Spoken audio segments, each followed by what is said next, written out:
काफ़ी एप्लीकेंट्स ऐसे हैं जिनको ये नहीं पता कि कनाडा स्टडी वीज़ा में कितने स्टेप्स होते हैं और कितने टाइम के अंदर जो complete Canada study visa process है वो कंप्लीट होता है। तो इस वीडियो में हम बात करेंगे कि कनाडा स्टडी वीज़ा एप्लीकेशन के प्रोसेस में कौन कौन से स्टेप होते हैं और कितने टाइम के अंदर इस कंप्लीट प्रोसेस को पूरा किया जा सकता है। तो स्टार्ट करते हैं आज की वीडियो।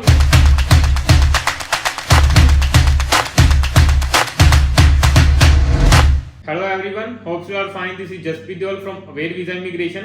सबसे पहले स्टेप में स्टूडेंट को अपनी प्रोफाइल के अकॉर्डिंग कॉलेज और यूनिवर्सिटी के अंदर एडमिशन के लिए अप्लाई करना होता है, जिसको कि ऑफर लेटर अप्लाई करना भी कहते हैं। ऑफर लेटर अप्लाई करने के बाद ऑफर लेटर आता है। ऑफर लेटर आने का टाइम पीरियड डिपेंड करता है कि आप कौन से इंस्टीट्यूट में अपना ऑफर लेटर अप्लाई कर रहे हो। काफी इंस्टीट्यूट ऐसे हैं जो within 1 week offer letter issue कर देते हैं, लेकिन दूसरी साइड काफी इंस्टीट्यूट ऐसे भी हैं जो 1 मंथ से भी ज्यादा टाइम ले जाते हैं। इसी तरह सेंटेनियल और जॉर्ज ब्राउन कॉलेज ऐसे कॉलेजेस हैं जो अराउंड 3 मंथ भी कई बार ऑफर लेटर देने को टाइम लेते हैं। तो आपका ऑफर लेटर कितने टाइम में आएगा ये चीज आपके इंस्टीट्यूट पे डिपेंड करती है। ऑफर लेटर आने के बाद आपको 1 ईयर की ट्यूशन फीस पे करनी होती है, जो भी आपके ऑफर लेटर के ऊपर मेंशन होती है।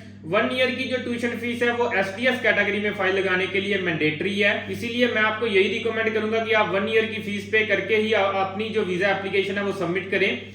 फीस पे करने के बाद आपको जीआईसी पे करनी होती है। काफी स्टूडेंट्स को ये डाउट होता है कि क्या जो जीआईसी है वो फीस पे करने के बाद ही होती है, तो ऐसा बिल्कुल भी नहीं है।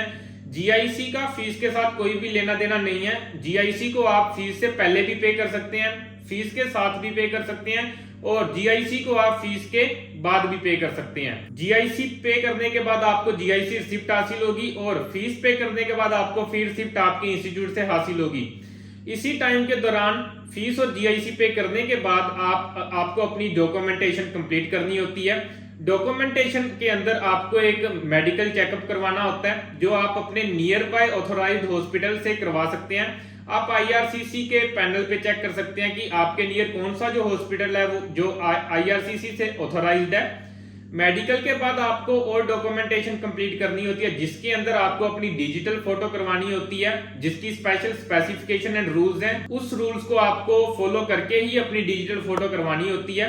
काफी स्टूडेंट्स कई बार पासपोर्ट साइज फोटो भेज देते हैं, लेकिन मैं आपको बताना चाहूंगा कि passport size photo visa application में एक्सेप्टेबल नहीं है। आपको 35 बाय 45 mm के फ्रेम साइज की फोटो करवानी होगी और आप उस फोटो में आपका जो फेस है वो 80% होना जरूरी है। इसके बाद आपको अपनी डॉक्यूमेंटेशन रेडी करनी होती है, जिसमें कि आपको अपनी पेरेंट्स की आईटीआर रेडी करनी होती है। हमारी तरफ से सभी स्टूडेंट्स को यही रिकमेंड किया जाता है कि उनके पेरेंट्स की जो एनुअल इनकम है वो आईटीआर में 10 लाख टोटल होनी चाहिए, मदर और फादर की दोनों की मिलाकर। अगर आपकी फैमिली में कोई और फैमिली मेंबर है और उन्होंने भी आईटीआर फिल की है तो उनकी इनकम भी इसमें कंसीडर की जा सकती है। आईटीआर के अलावा आप प्रॉपर्टी वैल्यूएशन रिपोर्ट भी करवा सकते हैं, जो कि आर्किटेक्ट के द्वारा बनाई जाती है। इसमें आपकी प्रॉपर्टी वैल्यूएशन की जाती है। इसके अलावा अगर आपके पास अच्छा खासा बैंक बैलेंस है तो आप बैंक अकाउंट में वो शो कर सकते हैं और अपने बैंक से बैंक बैलेंस सर्टिफिकेट ले सकते हैं। बैंक बैलेंस शो करने का कोई भी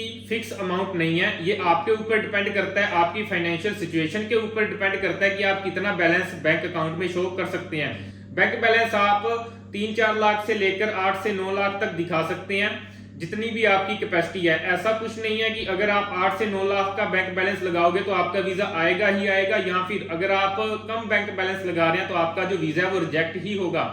ये जो डॉक्यूमेंटेशन होती है ये आपके केस को स्ट्रॉन्ग करती है। इसी कारण हम सभी स्टूडेंट्स को रिकमेंड करते हैं कि जितना वो बैंक बैलेंस या फिर फाइनेंशियल डॉक्यूमेंट दिखा सकते हैं उतने डॉक्यूमेंट्स अपने फाइल के साथ अटैच करें। प्रॉपर्टी वैल्यूएशन, आईटीआर और बैंक बैलेंस होने के बाद आपको सीए नेटवर्थ रिपोर्ट करवानी होती है। सीए नेटवर्थ रिपोर्ट के अंदर आपकी प्रॉपर्टी से प्रॉपर्टी की वैल्यू डाली जाती है, आईटीआर से आपके पेरेंट्स की एनुअल इनकम डाली जाती है और बैंक बैलेंस सर्टिफिकेट से जो बैंक बैलेंस है वो डाला जाता है। इसी के साथ सीए रिपोर्ट में आप अपने और एसेट्स भी डाल सकते हैं, जैसे कि अगर आपने म्यूचुअल फंड या फिर शेयर मार्केट में इन्वेस्टमेंट की है वो वैल्यू भी इसमें कंसीडर हो जाती है। साथ ही साथ अगर आपके पास कोई भी व्हीकल है तो उसकी वैल्यू भी इसमें ऐड ऑन हो जाती है। फॉर एग्जांपल अगर आपके पास कोई भी कार है तो उसकी वैल्यू भी सी एयरपोर्ट के अंदर कंसीडर हो जाती है। CA network certificate chartered accountant के द्वारा बनाया जाता है। इन सभी डॉक्यूमेंट्स को कंप्लीट करने में ज्यादा टाइम नहीं लगता, विद इन 1 वीक ये सारे जो डॉक्यूमेंट्स हैं वो रेडी हो जाते हैं। सभी डॉक्यूमेंट्स कंप्लीट होने के बाद आपको अपनी वीजा एप्लीकेशन सबमिट करनी होती है और वीजा एप्लीकेशन सबमिशन के बाद एट प्रेजेंट 20 to 25 डेज में जो वीजाज हैं वो आ रहे हैं। तो अगर बात करें कि complete processing time Canada study visa का क्या रहता है, तो स्टार्टिंग में अगर बात करें कि अगर आपका जो ऑफर लेटर है वो इंस्टीट्यूट से विद इन 3 to 4 वीक्स में आता है, मींस अपना ये सोचें कि आपका 1 मंथ के अंदर ऑफर लेटर आ रहा है, तो उसके बाद आपके पास फीस और जीआईसी रेडी है, तो विद इन 15 डेज आपकी जो वीजा एप्लीकेशन है वो एम्बेसी में सबमिट हो जाएगी ऑफर लेटर आने के बाद। सो मेनली अगर फीस और जीआईसी आपके पास रेडी है तो 45 डेज के अंदर अंदर आपकी जो वीजा एप्लीकेशन है वो एम्बेसी में लग जाएगी और उसके बाद 25 डेज के अंदर आपका जो रिजल्ट है वो आ जाएगा। तो इस हिसाब से कंप्लीट जो कनाडा स्टडी वीजा का प्रोसेस है आपका 70 डेज के अराउंड कंप्लीट हो जाएगा।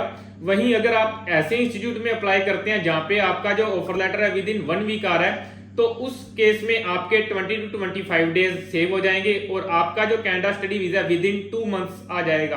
काफी हमारे स्टूडेंट्स को भी within 2 months Canada study visa हासिल हुआ है, क्योंकि उन्होंने ऐसे इंस्टीट्यूट में अप्लाई किया था जिनके की ऑफर लेटर्स जल्दी आ जाते हैं, जैसे कि Georgian College, Algoma University, Western Community College, Yorkville University. ये सभी इंस्टीट्यूट्स के जो ऑफर लेटर्स हैं वो बहुत जल्दी आ जाते हैं। तो अगर आप भी अपना कनाडा स्टडी वीजा अप्लाई करना चाहते हैं तो आप हमारे नीचे दिए गए नंबर्स पे हमें कांटेक्ट कर सकते हैं।